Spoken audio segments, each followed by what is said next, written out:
Tube Tamil cinema news. ரூபாய் 50 கோடி வசூலுடன் 50வது நாளை தொட்டது ராஜா ராணி. ஆர்யா, நயன்தாரா, ஜெய், நஸ்ரியா நடித்த ராஜா ராணியை அட்லி டைரக்ட் செய்திருந்தார்.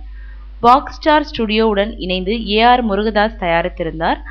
நாளை ராஜா ராணி 50வது நாளை தொடுகிறது. வெளியிடப்பட்ட தியேட்டர்களில் 30% தியேட்டர்களில் இன்னும் ஓடிக்கொண்டிருக்கிறது ராஜா ராணி.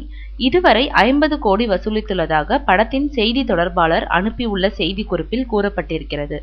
இது குறித்து அட்லி கூறியதாவது: என் கனவு நிறைவேறி இருக்கிறது. என்னையும் என் படைப்பையும் ஏற்றுக்கொண்ட ரசிகர்களுக்கு நன்றி.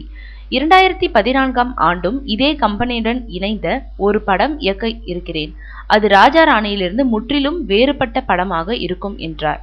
நல்ல படங்களுக்கு எப்போதுமே ரசிகர்கள் ஆதரவு தருவார்கள் என்பது மீண்டும் நிரூபணமாகியிருக்கிறது.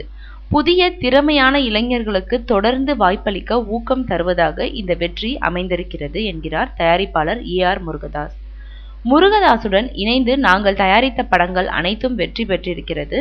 தொடர்ந்து அவருடன் இணைந்து தமிழ் மற்றும் இந்தி படங்களை தயாரிக்க உள்ளோம் என்கிறார் பாக்ஸ் ஸ்டார் ஸ்டுடியோ தலைமை செயல் அதிகாரி விஜய் சிங்.